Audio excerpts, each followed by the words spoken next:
Numéro 4 concernant la quantité de matière et ce qu'on appelle un dosage par étalonnage. Alors je rappelle dans un premier temps évidemment toutes les formules qui sont à connaître par cœur, puisqu'elles seront utiles pour tous les chapitres que l'on va voir en chimie.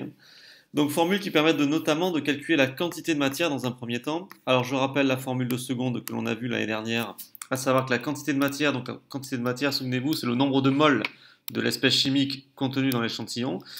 On peut la calculer en considérant grand N, le nombre d'entités chimiques, à savoir le nombre d'atomes, d'ions ou de molécules présents dans l'échantillon, divisé par le fameux nombre d'Avogadro qu'on a vu plusieurs fois, Na, qui vaut 6,02 fois 10 puissance 23 mol moins 1. Donc souvenez-vous, hein, c'est ce que contient une mole finalement. Une mole, c'est un paquet de 6,02 fois 10 puissance 23 entités chimiques. Donc cette formule-là, on l'a vu en seconde, elle sera très peu utilisée en première, même s'il faut tout de même la connaître. Formule qu'on va davantage beaucoup plus utiliser, c'est la formule qui relie la quantité de matière à la masse. À savoir, quand je connais la masse d'une espèce chimique dans un échantillon, je peux remonter à sa quantité de matière, par la formule à connaître évidemment, à savoir que la quantité de matière, c'est la masse de l'entité chimique divisée par la masse molaire. Masse molaire, hein. Donc on l'a traité pas mal de fois à travers les TP et les exercices. Donc la masse en grammes évidemment, la masse molaire en grammes par mol, et la quantité de matière évidemment en mol. Je rappelle la masse molaire, prenons l'exemple de la masse molaire du carbone, hein, par exemple, 12 grammes par mol, ça veut dire qu'une mole d'atome de carbone pèse 12 grammes. Et à partir de là, il faut être capable de calculer la masse molaire d'une molécule, comme on a pu le faire à plusieurs reprises. Autre formule très importante, la formule également qu'on a vue en seconde qui concerne la masse volumique. Donc la masse volumique, c'est la masse divisée par le volume, encore une fois, avec, en termes d'unité, la masse volumique en grammes par centimètre cube, la masse en grammes et le volume en centimètres cubes. Alors souvent, on verra grammes par millilitre au lieu de grammes par centimètre cube, puisqu'on rappelle hein, qu'un centimètre cube, c'est équivalent à un millilitre. Alors cette relation-là, elle va être utile notamment lorsqu'on connaît le volume d'un liquide pour pouvoir remonter à sa masse. Donc ça, ce sera quelque chose qui sera très souvent utilisé également.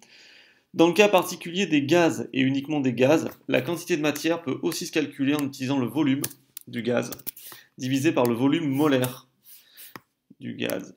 Alors volume molaire qui s'exprime en litres par mol. Donc très rapidement,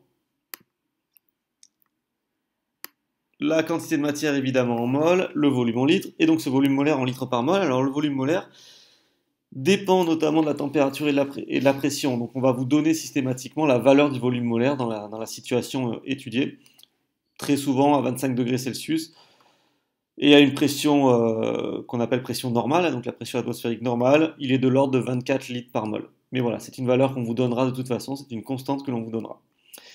Bien, et dans le cas des solutions, donc je vous rappelle une solution, c'est lorsque on a dissous des solutés dans un solvant qui la plupart du temps sera l'eau, la concentration en quantité de matière du soluté, ça va être donc la quantité de matière N divisée par le volume de solution.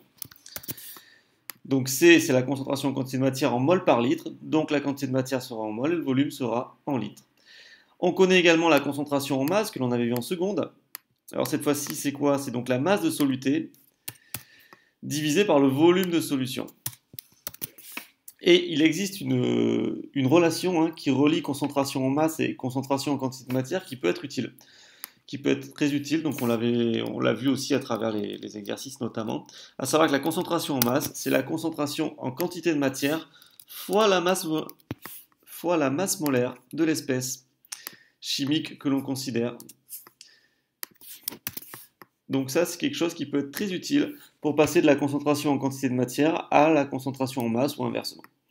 Donc concentration en masse, je rappelle, hein, donc, elle s'exprime en grammes par litre, donc la masse sera en grammes et le volume en litres. Très bien. Et enfin, deuxième notion importante pour cette fiche bilan, c'est ce qu'on appelle les dosages par étalonnage. Donc là, je vous renvoie notamment au TP numéro 6 concernant le bonbon Schtroumpf. Et donc, notamment la loi de Beer-Lambert. Donc la loi de Beer-Lambert, c'est une relation qui relie ce qu'on appelle l'absorbance d'une espèce chimique à la concentration de cette espèce chimique dans la solution. Donc là, la loi de Beer-Lambert, on va l'exprimer sous cette forme-là. Donc K, coefficient de proportionnalité, fois la concentration en quantité de matière de l'espèce chimique dans la solution. Donc l'absorbance n'a pas d'unité. Et C, c'est la concentration. Alors si c'est la concentration en quantité de matière, elle sera en mol par litre évidemment, mais aussi on peut aussi utiliser la concentration en masse en grammes par litre. Et K, c'est un coefficient de proportionnalité. Du coup, je vous renvoie toujours au TP pour utiliser cette loi de Berlambert et pour faire ce qu'on appelle notamment un dosage par étalonnage. On a besoin de préparer ce qu'on appelle une échelle de teinte, c'est-à-dire en fait un ensemble de solutions plus ou moins concentrées contenant la solution, l'espèce chimique qui nous intéresse. Donc on doit faire une dilution d'une solution mère. Et je vous rappelle, formule qu'on a déjà vue, hein, la formule que l'on utilise dans le cas d'une dilution. Donc ça, là c'est pareil, on l'a vu à travers notamment les exercices et le TP.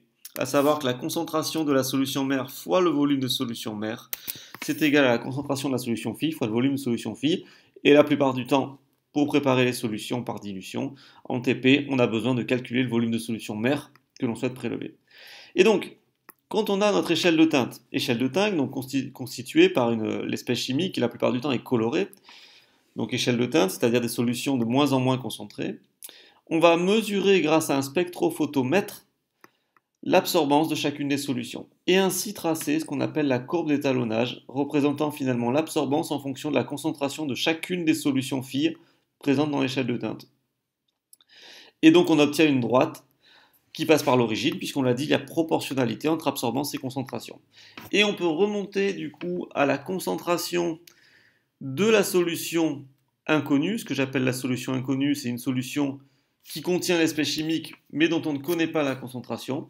Grâce au spectrophotomètre, on mesure l'absorbance de cette solution inconnue, et graphiquement, donc en utilisant la courbe d'étalonnage, on va trouver la concentration en espèces chimiques présente dans cette solution.